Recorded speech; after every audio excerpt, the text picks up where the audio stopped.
A young Marine returns home from overseas to his hometown in Western Pennsylvania. He starts to work as a high school teacher. He enrolls in graduate school at night. He marries the young woman who waited for him while he was in the service.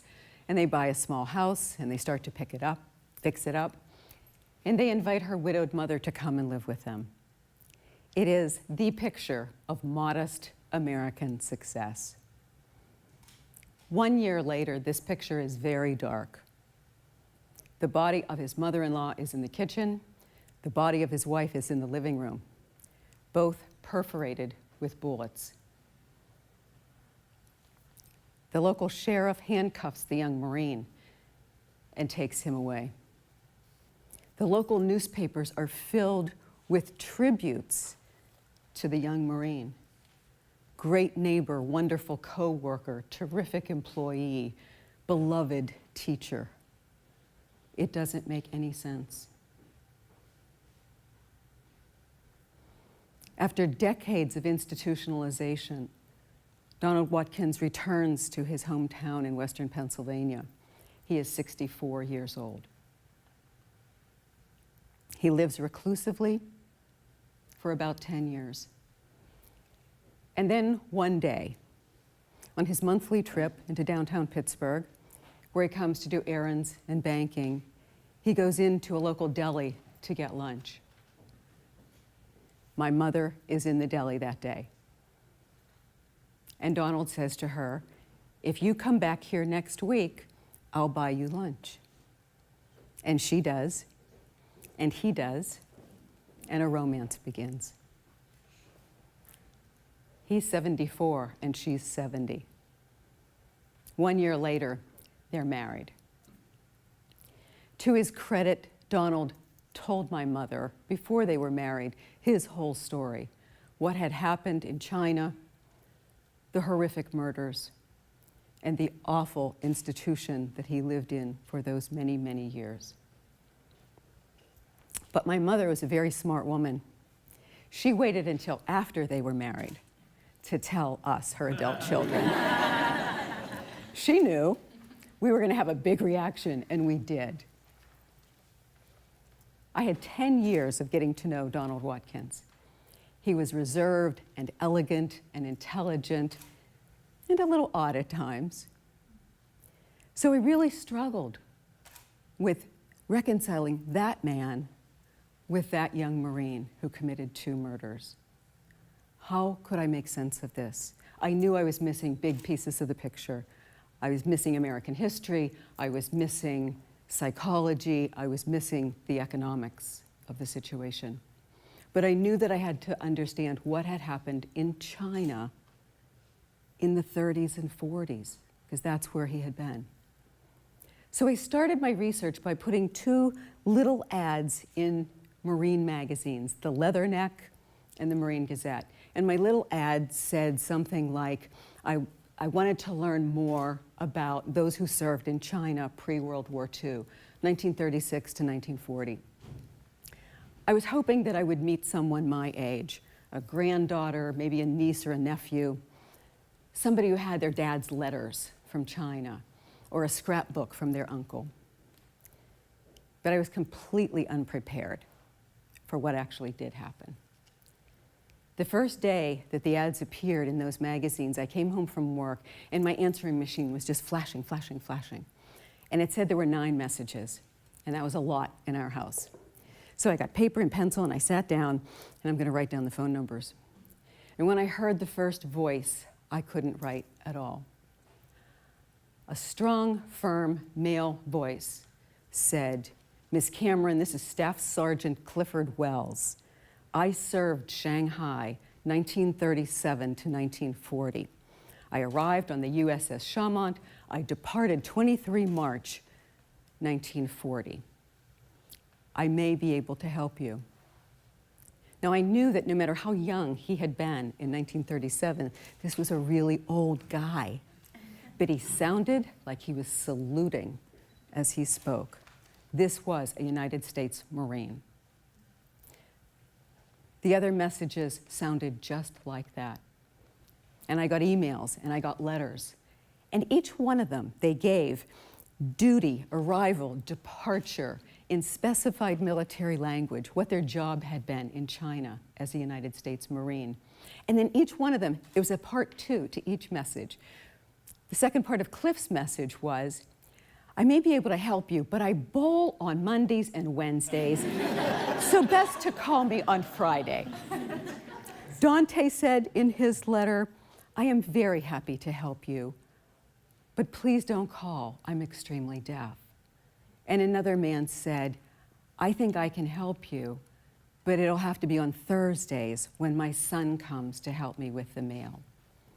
These United States China Marines were 85, 87, 92, 97, 99 years old. These men became my teachers, my pen pals. We wrote back and forth for years. I began to travel to meet them individually. And then finally, I was invited to go to their annual reunions. They got together, even at their advanced ages, every year in some city. And I wanted to talk to them as a group.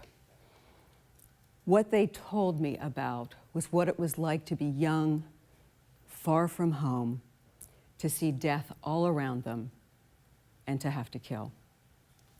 But the other thing that they told me was what it was like 65 years later to deal with insomnia, nightmares, depression, anxiety, and addiction. These men had joined the United States Marines in the 30s. They couldn't get jobs. But they also joined because they were young men. And they had heard about the Paris of the Orient, the exotic, exciting land that China was, and that Shanghai was absolutely known to be, which was true. They were thrilled to get on the USS Chaumont, which always was the ship that took Marines to China. And I can picture them just kind of jostling each other. There are girls, and there's booze, and there's jazz, and there are clubs. And duty, day duty was considered pretty light duty. And as the ship pulled in to the port, leaning against the rail, they look down, and the water is filled with bodies, because that was their work. That was their work in China. The United States Marines were in China before World War II because Japan was pushing into China. That had been going on. One of the most violent invasions we have ever documented. We were not in a declared war. We could not act. The Marines could not take action. They were there to protect American business interests and missionaries, interestingly. And so each day, as they watched rape, torture, murder, and mutilation of men and women and children and babies, and their job was to clean up afterward. And I would hear these stories, and I would think to myself, how could they not be crazy? How could they not be crazy after that? Post-traumatic stress disorder is a relatively new term for something that we know goes back to beyond the 5th century, the documented military trauma of symptoms and behaviors we can show first in Greece in the 5th century. We have known it by so many different names, each one of them reflecting the culture of its time and the economics of its time.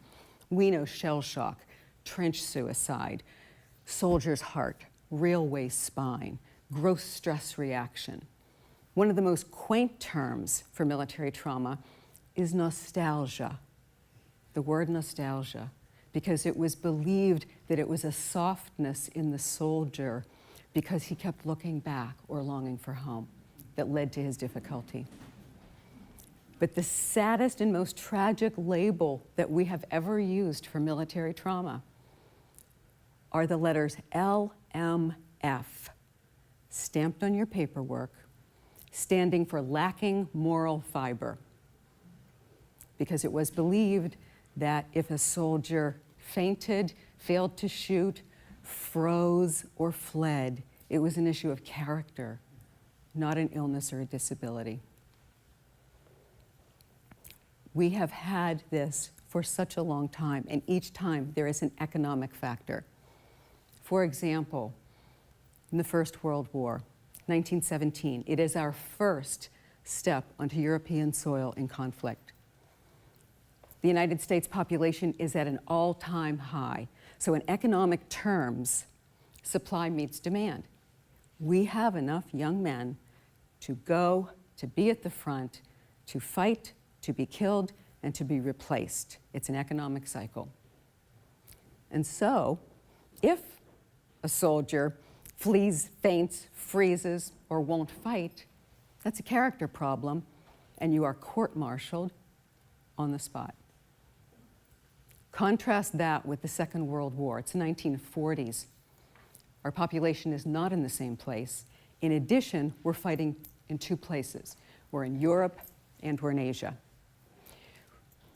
America put 16 million Americans in uniform. We have a huge supply problem. Therefore, we have to reframe those behaviors. Military trauma becomes an illness because only an illness can be treated or cured. And if it is treated or cured, that soldier can be returned to the front to continue. The closer that treatment can be to the front, the more efficient this economic process is going to be. And so we start to use different language. We now use medical language, we use psychological language. Post-traumatic stress disorder, military trauma, always an economic factor. The way that it is reflected today and in the most recent history is the field of psychiatry and psychology has a Bible. It's called the DSM, the Diagnostic and Statistical Manual. And in this book are all the diagnostic terms and conditions. It's what a psychiatrist or a therapist uses to categorize behaviors, find the code, make the diagnosis, which leads to treatment. If it isn't in the book, it doesn't exist. Because only in the book can you charge for it, bill for it, be paid for it, therefore offer it. Military trauma appears in the DSM for the first time in 1952.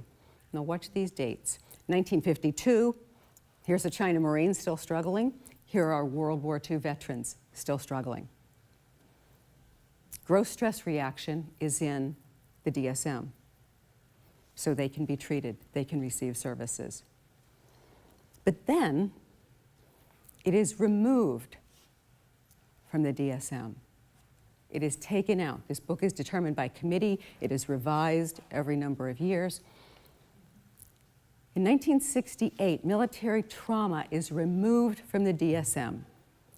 1968. That's Vietnam. At the time of Vietnam, there is no diagnosis. Now, we all know, you either know veterans, you've heard the stories, you've seen the movies, you have that picture, right? The returning Vietnam vet is a stereotype. Struggling, insomnia, anxiety, depression, suicidal, suffering. But it's not in the book.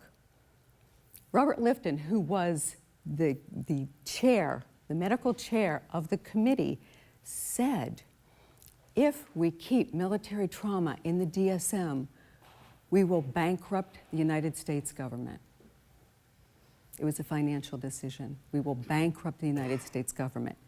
Absolutely accurate, but it was a financial decision.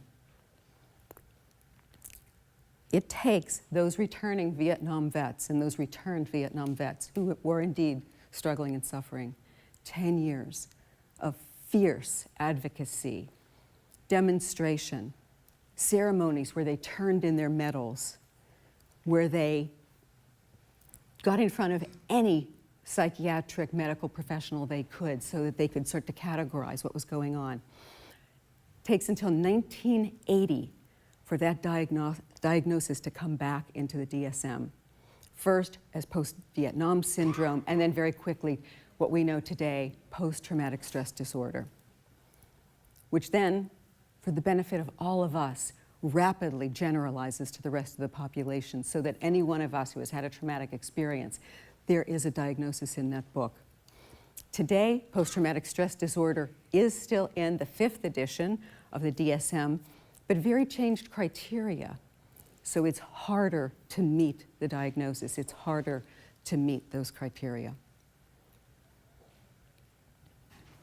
It feels like we have come so far and haven't moved an inch in our understanding of trauma and military trauma. At the start of every American sporting event, most of us stand up to sing the national anthem. But there's another requisite moment now at every sporting event when, and you can almost hear the voice on the loudspeaker, we will pause for a tribute to our armed services serving overseas. And we stand up, and a soldier and a Marine or a sailor come onto the field, and they are poised, and they are in their formal uniforms, and they are dignified, and their posture is magnificent. And for at least 60 seconds, we feel patriotic and appreciative. And then as that soldier and sailor are escorted off the field, we return to our game and our favorite team. But what if, during the All-Star game or the Super Bowl, we saw soldiers and sailors and Marines standing in front of us, crying, shaking, struggling, attacked by anxiety, having suicidal thoughts, in pain? Those are the men and women for whom we should hold our hands over our hearts. Donald Watkins died in 1996, and the heart of his story is in today's news. Today, this day in the United States, veterans are struggling and suffering, and they are contemplating suicide and even homicide. Every faith, the faith of each of us, has a tenet, a formal tenet, that says we must not close our eyes to suffering. And here too, we must not look away. Thank you.